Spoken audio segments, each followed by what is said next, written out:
Selamat bertemu kembali sahabat Mekarsai. Beberapa waktu yang lalu kami sudah take video tentang cabai Jawa atau cabai pala. Nah, banyak masukan-masukan dari teman-teman yang tergabung dalam komunitas itu menanyakan bagaimana sih pemilihan bibit yang baik, kemudian perawatan, sampai yang paling mendetail adalah mengatasi hama sehingga produktivitasnya kurang maksimal. Nah, pada kesempatan ini kami sudah menanggapi masukan-masukan dari anggota, mencari orang yang memang konsen di bidang itu, dan kami sudah menemukan anggota Mekarsai juga, dan kita akan banyak belajar bersama dengan beliau. Narasumber pada kali ini adalah Pak Krisantus Trisuprastyo. Selamat bertemu Pak Kris. Selamat bertemu anggota Mekarsai ya. Ya.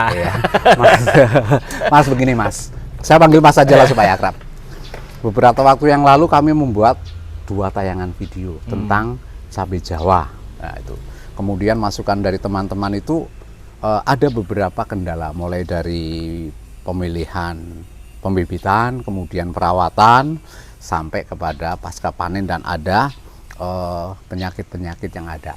Nah, sekarang Pak Kris ini sudah punya pengalaman, dan kita perlu ketahui Pak Kris memang konsen di bidang itu, pernah menjadi klon pencapir tingkat nasional waktu itu Pak ya. Maka berbagi pada kami Mas tentang cabai Jawa, karakter cabai Jawa, karakternya itu seperti apa sebenarnya cabai Jawa?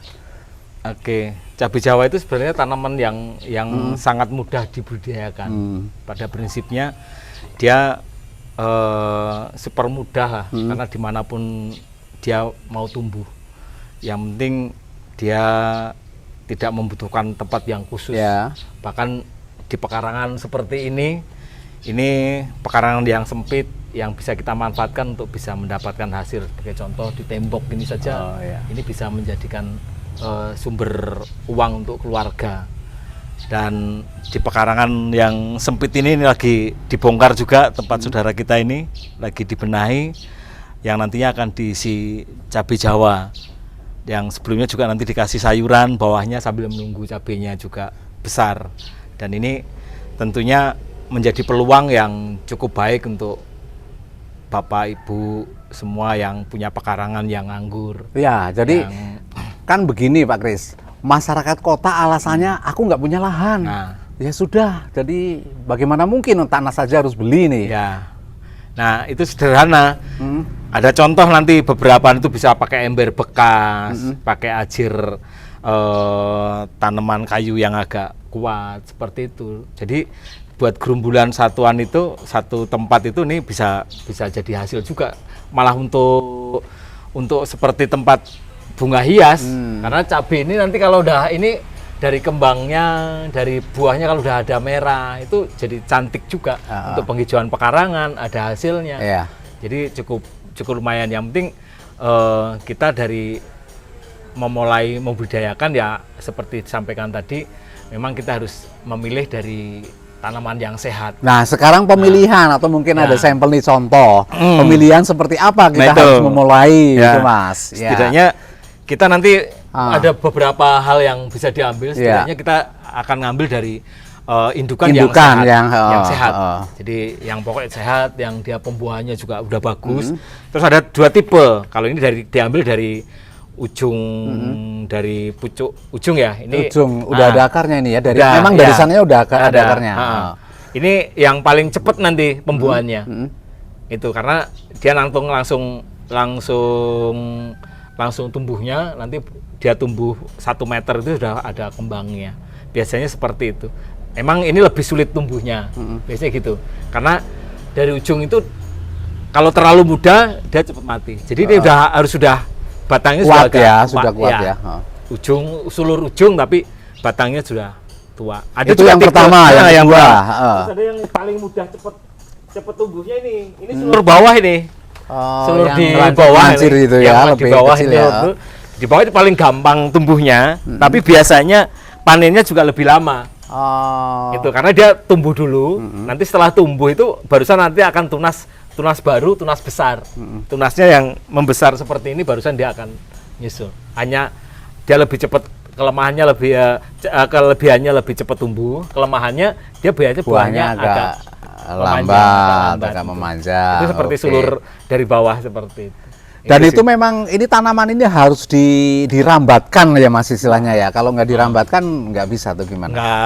Nggak efektif kan tanaman rambat ya. Oh iya iya. Kalau di tanah dia nggak akan banyak masalah kan. Jadi dia tetap harus perambat, baik itu kita memanfaatkan tembok atau yang bagus sih ajir seperti nanti ini pakai ajir kan nanti ada bisa diambil di sebelah nanti ditunjukkan. Pakai ajir. Kalau ini pakai ajir kebetulan ada daun kelor ya pakai daun kelor. Dan ini nanti dibuat lubang, dikasih pupuk kompos dulu biar cepat pertumbuhannya. Nanti tinggal dirambatkan. Ini juga bermanfaat. Ini kebetulan pakai daun kelor. Ini bisa untuk lanjaran, untuk sumber sayuran. Juga nanti daun yang tua bisa sumber kompos juga. Bisa dipakai untuk dibuat untuk kompos untuk kembali lagi ke tanaman pokok kalau teman-teman yang mau memanfaatkan pekarangan yang memang sudah masih ada lahan terbuka seperti ini. Ya. Mas, sekarang kita sudah memulai nih, misalnya dari teman-teman semua kita kan sudah ada pemilihan bibit lah katakanlah dengan 2 proses itu. Setelah kita tanam, terus bagaimana nih tindak lanjut perawatannya? Apakah tiap hari harus disiram atau harus dijemur atau bagaimana nih supaya teman-teman tahu nih karena kalau banyak memulai. Pemilihan tempat tanam, saya sarankan sih ya harus tempat yang terbuka sih. Kalau ada pelindungnya pun bukan pelindung yang rapat, karena nanti kaitannya dengan pembuahan. Biasanya ini tumbuh bagus memang terlindung, ini tumbuh bagus subur. Tapi nanti buahnya biasanya agak jarang-jarang. Hanya daun yang banyak. Hanya daun yang subur. Kemudian kebutuhan air. Kebutuhan air ini kan tanaman baru ya. Ini kebutuhan airnya seperti apa? Apakah tiap hari harus disiram atau bagaimana Yang penting kalau cabai ini dia tanahnya lembab saja. Jadi tidak harus tiap hari disiram. Nah, sekarang ada juga problem dari teman-teman itu kan misalnya tanaman ini sudah dipindahkan atau pembenihan dalam polybag, kemudian disiram tiap hari, kemudian tanaman itu nggak berkembang. Itu apakah harus dicabut, dibuang, diganti yang baru atau seperti apa? Nah, itu kaitannya sebenarnya dari awal persiapan lahannya. Jadi persiapan lahan itu baiknya tempat itu juga harus tuntas air. Apa dia digulut? Kalau tempatnya yang rata, bagusnya memang dibuat gulutan. Gulutan. Ya. Apa itu? Gundukan. Supaya dia air itu nanti tidak menggenang di situ. Harus tuntas di situ. Nah, kalau tempat yang miring nggak harus kan. Kalau tanahnya sudah miring, airnya sudah tuntas. Terus sarannya lagi bagus kalau untuk dasar itu ya pemakaian pupuk kandang yang sudah dikompos. Organik ya. Organik lebih cenderung, kalau saya sih menyarankan untuk cabai Jawa ini lebih cenderung pada pemakaian pupuk kompos atau pupuk organik lah. Ya, kelebihannya apa dibandingkan dengan pupuk-pupuk pabrikan atau kimia itu? Setidaknya gini, kalau pupuk organik ini kan memang penyerapannya lambat, unsur haranya juga tidak kaya, tapi ini beragam unsur hara juga ada di dalam. Bisa nggak pupuk organik diproduksi sendiri? Bisa. Gimana itu Mas? Di sekitar tanaman di sekitar kita juga ada banyak daun-daun kan, sampah itu. Atau sampah dapur juga bisa dimanfaatkan untuk membuat pupuk organik. Dimasukkan? Gitu. Ya, dimasukkan satu tempat itu yang non minyak ya. Jangan yang sampah dapur yang tercampur minyak dari bekas sayuran dengan ini bisa dalam ember masukkan itu nanti disiram dengan air cucian beras, kasih E4 dekomposer. Dekomposer itu banyak, bisa E4, bisa BK, mereknya banyak, bisa di toko pertanian juga bisa milih. Tapi kasih dekomposer itu, kasih ya gula sedikit atau tetes tebu, itu mempercepat pembusukan. Nah itu sebagai kalau di tempat yang pekarangan itu bisa untuk sumber pupuk kompos. Tapi kalau di kampung-kampung kan banyak seperti di belakang. Ini ada pupuk kandang kambing, kandang sapi, tapi jangan langsung dipakai. Harus tetap diolah di dekomposer dulu, karena kalau langsung dipakai kan nanti itu membawa penyakit juga. Oke, kita fokus lagi kepada cabai Jawa. Ini udah pemilihan bibit sudah, kemudian ditanam, kemudian perawatan. Nah, ini dari mulai tanam seperti ini, kemudian ada perawatan yang tadi, sampai pertama kali bisa menghasilkan atau panen itu butuh waktu, normalnya butuh waktu berapa lama ini? Rata-rata 1,5 tahun. 1,5 tahun ya, ideal itu ya. Idealnya. Ya. Tapi dalam artian kalau kembang panen itu kan sebelum 1 tahun sebenarnya udah panen, tapi kan cuma 1-2. Masih kalau sisipan ya. Biasanya gitu. Tapi kalau dikatakan panen kita sudah bisa ambil bawa tempat memanen itu ya 1,5 tahun itu biasanya kita udah bisa ada hasilnya. Ya, sampai berapa lama nih waktu atau sampai berapa lama nih umur cabai Jawa rata-rata? Kalau Yang setahu ideal gitu. saya ini sebenarnya kalau pada kondisi yang tepat ya bisa turun temurun nih. Oh, Iya.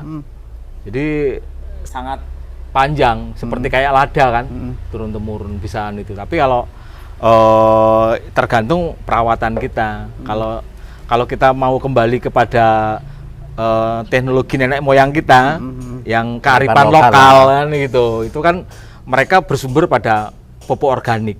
Jadi dari daun-daunan yang ada itu untuk masuk itu jauh memperpanjang usia tanaman. Kelebihannya ya jika dibandingkan dengan pabrikan di saran saya sih seperti itu. Kalau toh mau pakai pupuk kimia ini hanya sebagai stimulan.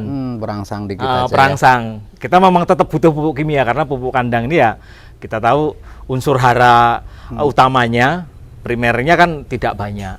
Jadi tetap harus membutuhkan pupuk kimia, tapi jumlahnya bisa sangat sedikit sehingga sangat sedikitnya seperti apa supaya teman-teman tahu. Misalnya 1 ember gitu. Ada pupuk organik, pupuk kimianya seperti apa? Pupuk kimia itu dalam 1 ember itu paling hanya 1 sendok cukup ya. Kalau kita punya satu pupuk kompos 1 ember itu aduk dengan pupuk kimia 1 sendok NPK 1 sendok itu aja cairkan campur situ nanti diaduk itu sudah kelihatan sekali dipupukkan di tanaman pokok itu. Sekarang pada fase perawatan berikutnya. Setelah sudah kita tanam, sudah tumbuh, sudah mulai kelihatan bunganya. Tapi pertanyaan yang muncul pada tayangan yang lalu itu tanamanku subur banget, subur sekali. Tapi daunnya yang rimbun. Ya. Banyak daunnya, tapi buahnya kita dicari kok sedikit. Nah, ini kira-kira apa nih penyebabnya tanaman bisa banyak daunnya tetapi buahnya kok sedikit? Biasanya juga bisa jadi di situ kan karena ketinggian unsur nitrogen itu ya kecenderungannya pasti dia akan daunnya lebih subur. Dan juga kita harus lihat lingkup sekitarnya, bisa jadi ada penutup tanaman pelindungnya ya, ada pelindungnya terlalu rimbun, itu bisa jadi tanaman ini juga di tanaman tempat yang terlindung dia agak subur, tapi biasanya buahnya kurang. Tapi kalau tempatnya ideal, tempat yang terbuka, tanamannya subur, terus buahnya kurang, so pasti itu jelas, pasti kelebihan unsur nitrogennya, unsur kaliumnya kurang. Nah, cara mengatasinya nih, supaya tanaman yang buahnya banyak daunnya tetapi nggak ada buahnya, ini cara mengatasinya bagaimana? Ini penting nih, Mas. Harus diberikan pupuk perangsang buah sih, kalau mamanya kalau secara merek mamanya kayak gandasil buah bisa untuk penyemprotannya. Kalau lewat bawah ya pupuk KCL tambahkan. Itu perlu dikurangi nggak daun-daunnya itu? Saya kira kalau dia masih tahap normal sih nggak perlu. Nggak perlu ya. Takutnya kalau dikurangi kan malah merusak gitu. Merusak. Jadi karena dengan guntingan itu kan nanti malah justru dari sumber jamur masuk di situ, virus masuk di situ. Jadi termasuk pohon penutupnya itu juga harus juga dikurangi kalau dia sinar. Biar sinar masuk, dia cukup sinar. Kalau memang cukup sinarnya, dirasa sinarnya cukup, airnya cukup, drainasenya cukup, ya kita perhatikan dari pupuknya. Iya, iya. Gitu. Kalau pupuk ini kan kalau bawah dikasih dengan di tanah itu KCL bawah di tanah itu nanti kan bisa ditanya itu campur dengan komposnya campur dengan pupuk KCL seperti saya katakan di awal, supaya pemakaian pupuk kimianya itu sedikit, bisa kompos ini yang ada juga kita punya abu bakaran tuh sumber kalium yang bagus juga. Itu abu bakaran yang sampah-sampah kering yang dia dibakar. Oh, itu bisa digunakan. Bisa digunakan, terus sekam bakar itu sumber kalsium juga. Jadi setidaknya menambah itu. Tapi kalau mau cepet ya pupuk kimia itu langsung tersedia kan. Kalau sudah terlalu subur ya. Tapi kan dampaknya ada ya pasti. Ya kalau untuk tahap awal kita nyolok pakai gandasil buah, semprot dulu biar dia kembangnya muncul lah. Untuk kelanjutannya bisa memanfaatkan dengan abu sekam. Itu kan jangkanya bisa panjang. Pupuk nitrogennya, komposnya dicari kompos yang memang sumber sumber kaliumnya banyak dari batang-batangan, Oh, bukan batang-batang. dari daun. Nah, kalau umpamanya kayak daun kelor gitu kan, itu sumber nitrogennya tinggi tuh. Nah, jangan dipakai dulu untuk tanaman yang udah kelewat subur. Oh, gitu. Gitu. Tapi kalau dari sampah-sampah bekas serabut kelapa, nah itu kaliumnya tinggi. Tadi kan ini saking suburnya sehingga daunnya banyak, buahnya berkurang. Tapi ada juga dari teman-teman yang menanam daunnya nggak banyak, buahnya nggak banyak, malah mati menguning. Ini yang belum ada jawabannya. Mudah-mudahan Ya. Pak Kris bisa memberikan pencerahan. Ini apa penyebabnya? Kemudian solusinya seperti apa nih? Ya. Ada nggak tanaman yang seperti itu di sekitar atau mungkin Pak Kris Ada, nanti tahu? bisa lihat kebetulan juga Ah. ada. Yang jelas seperti ini. Saya sampaikan tadi itu di awal dalam nanam cabai Jawa ini drainasenya juga harus tuntas. Bisa jadi kuning itu karena drainasenya yang tidak lancar. Terus keteledoran kita sering memakai pupuk kompos, pupuk organik yang masih mentah masuk situ. Itu Mentah maksudnya? belum Masih dikomposer, panas? ya. Oh. Masih pupuk dari kandang langsung dipakai. Itu kan malah sumber penyakit. Di situ juga menjadi problem, pasti akan seperti itu. Jadi Itu ada penyakit atau mungkin dari unsur pupuknya saja itu, Mas? Ada nggak kalau penyakitnya? menentukan itu harus dilihat ke tanamannya, Pak. Bisa lihat di Tapi ada ya penyakitnya ya cabai Jawa. ya, Misalnya apa, Mas? ada jamur biasanya. Jadi bisa jamur, bisa bakteri, layu bakteri. Itu penyebabnya memang kurang sinar atau gimana? Biasanya sih karena kelembapannya yang tinggi. Oh. Seperti itu. Akhirnya mati, menguning, Ya, mati menguning ya. terus. Nanti mudah-mudahan Nah, teman-teman kalau nanti sudah- bisa melihat lah. Sudah seperti itu, bagusnya Langkah memang berikutnya? langkah berikutnya ya dimusnahkan, Oh, diambil ganti. aja dia sampai ke akar-akarnya itu biasanya akarnya sudah membusuk gitu. Oh gitu, Kalau akarnya karena membusuk genangan air dipinggirkan, tadi ya. terus nanti untuk tempat bekasnya itu supaya nanti bisa ditanami lagi bisa dilakukan dengan pengapuran, kapur dolomit supaya dia dolomit, netral ah. lagi. Oh gitu. Apa namanya? Jamur itu bisa Tidak langsung ditanam ya, harus jangan langsung ditanam. diproses dulu, dinetralkan dulu. dinetralkan dulu. Bapak Ibu, ini biasanya petani sering mengalami seperti ini, kering. Ini kalau kita telusuri pasti awal-awalnya tadinya di batang bawahnya terlalu banyak ditumpukin Sampah, bahan-bahan, ya bahan-bahan yang sampah masih belum mateng. belum matang, bahan organik belum matang. Jadi masalah ini pasti jamur kan, jamur di bawahnya nih. Nah, caranya emang harus bersihkan dulu. Kalau yang sudah kering seperti ini udah mati gini, mendingan diganti baru, dibuang. Ini diambilin, disingkirkan. Kalau bisa ini dibakar lah. Nanti ganti tanaman yang baru supaya nggak merembet ke yang lain. Kalau ini biasanya dari akar, biasanya ada jamur. Tapi kalau masih agak-agak nguning tuh bisa lakukan penyemprotan dengan fungisida. Itu prinsipnya. Itu yang penting, yang perlu diperhatikan bawahnya memang pemberian pupuk kandang, pupuk kompos yang harus sudah matang ini.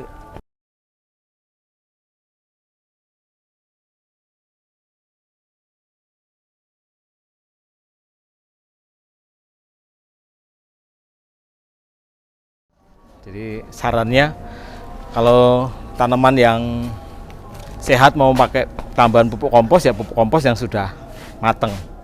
Oke, baik teman-teman, nih pertanyaan yang selama ini menggelinding tentang penyakit sudah ada pencerahan dari Pak Kris ya yang sudah punya pengalaman, mudah-mudahan kita mencermati. Mas, berikutnya nih kita bicara sekarang sudah tanam, sudah tumbuh, sekarang sudah buah. Nah, saya pernah punya pengalaman pertama kali saya memetik di sana udah merah, tapi begitu saya petik langsung banyak melotong. gitu. Idealnya panen itu kita kan nggak ngerti umurnya ya. Panen itu wujud fisiknya itu yang seperti apa yang harus kita panen supaya hasilnya maksimal? Ya, jadi banyak kekeliruan yang petani yang masih baru di cabai Jawa ini panen nunggu sampai merah itu. Nah itu kan pasti blotrong, Ya. nggak bisa dijemur. Betul. Makanya udah terlambat itu. Jadi yang bagus, yang penting sudah tua. Biasanya udah kecoklatan kuning ya, kecoklat. sampai kekuningan itu saja itu udah cukup. Diambil nanti kita bisa ambil contohnya Oh lah. iya iya. Ambil yang itu yang idealnya panen itu bobotnya juga masih Terus saat kita proses untuk pasca panen berikutnya dia bisa masuk. Karena kan banyak juga petani kita begitu panen langsung dijemur gitu aja kan. Pasti kendalanya banyak, selain lebih lama jemurnya, setelah ini bentuknya juga tidak bagus nanti. Terus jamuran pasti itu. Nah, saya lanjut. Kalau gitu setelah kita panen, setelah kita petik, yang tadi tidak terlalu sampai merah lah ya, kuning atau kecoklatan, itu kita petik, itu maksimal. Kemudian proses berikutnya diapakan ya? Nah, yang ideal, yang bagus itu sambil mengurangi atau menghilangkan jamur yang terikut itu, dan juga proses penjemurannya nanti lebih cepat kering. Baik kalau dilakukan itu dengan disiram air yang mendidih. Jadi kalau yang ini masih dalam ember itu ya, kalau yang besar ya siapkan air yang besar, mungkin per bak atau per ember itu masukkan situ, nanti air mendidih itu langsung siram dari saja. mendidih itu bisa langsung disiramkan saja. Berapa lama? Siram saja sampai udah dingin itu. Oh, sampai airnya dingin itu nggak merusak hasil panen. Nggak merusak. Nanti sampai itunya warnanya coklat itu. Warna itunya biasanya udah layu kan itu kan. Nah, setelah itu nanti ditiriskan, jemur. Itu lebih cepat tuh keringnya.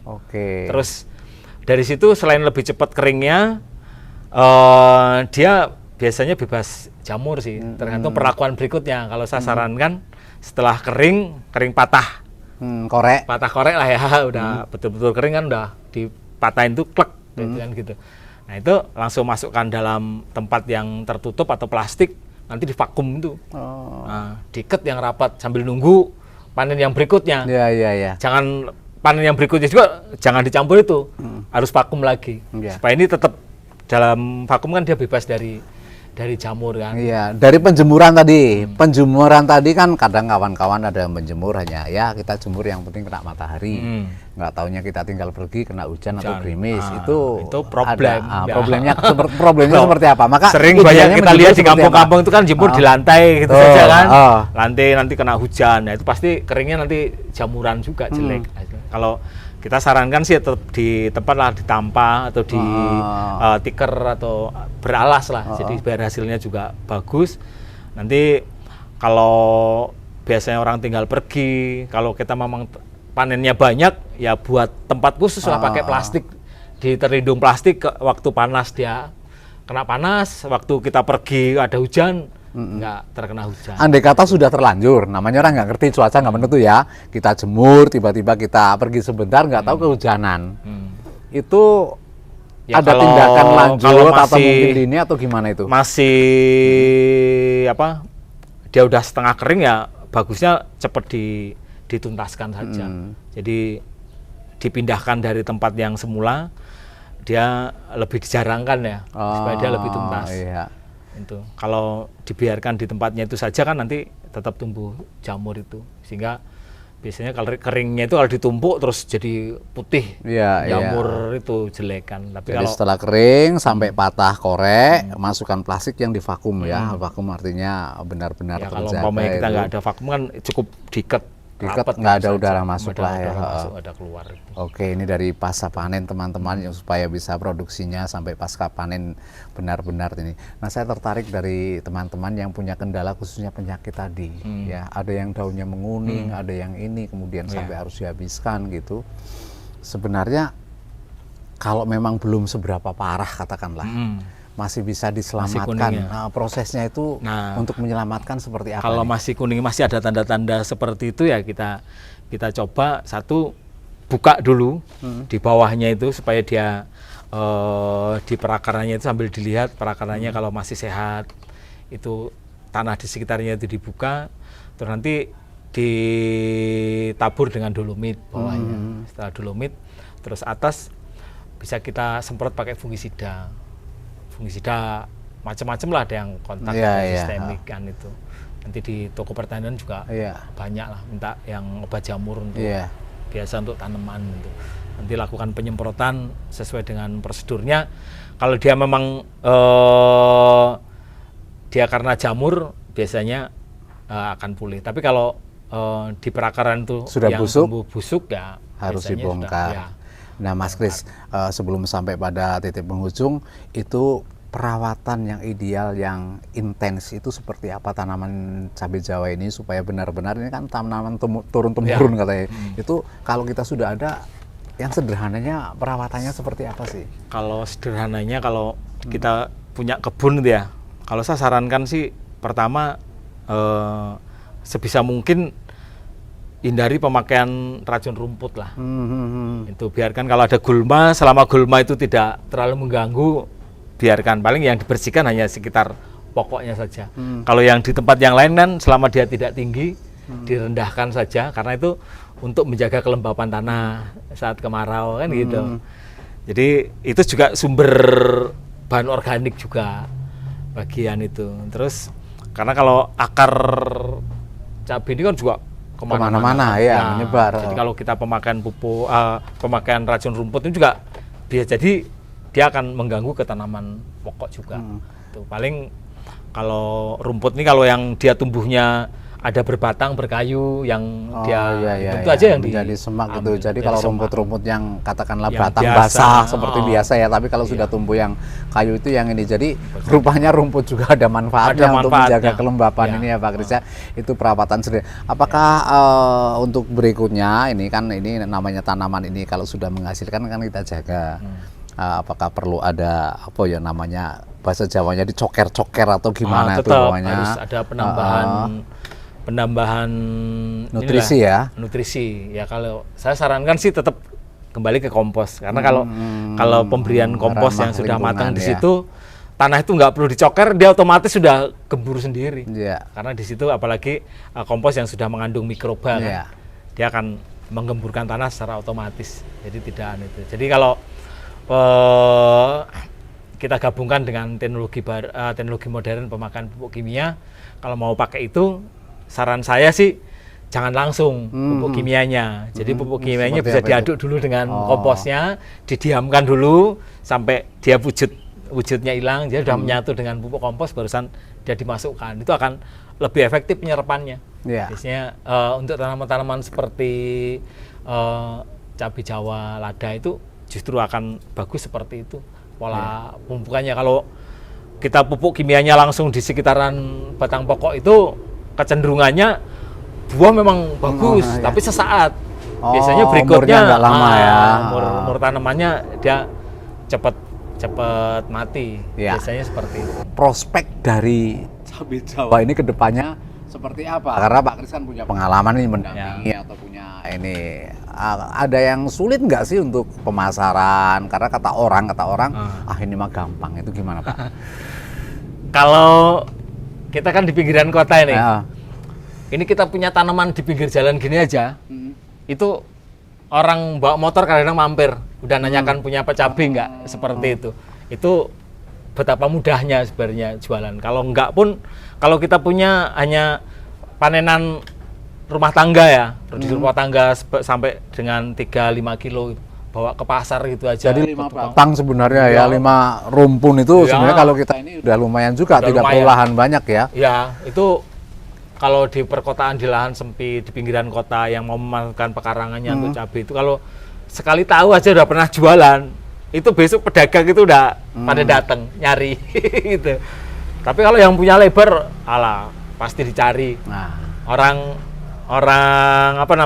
dagang tuh keliling dia, cari cabai. Gitu. Baik teman-teman, sobat Mekarsai, jadi nggak usah khawatir siapa yang punya usaha dengan memanfaatkan lahan yang tidak terlalu luas. Pak Kris, mudah-mudahan ini bermanfaat bagi kita semua. Hal-hal yang memang perlu kita pecahkan solusi yang ada, kita sudah punya teman dari narasumber yang menjadi anggota kita buat jejaring supaya bisa teratasi, khususnya dari pertanian cabai Jawa. Tapi sebenarnya Pak Kris latar belakangnya bukan hanya cabai Jawa, dia punya latar belakang dari pertanian, perkebunan. Jadi ini adalah narasumber yang potensial untuk kita gunakan. Terima kasih, sampai berjumpa, dan Mekarsai menjadi sahabat dan melayani.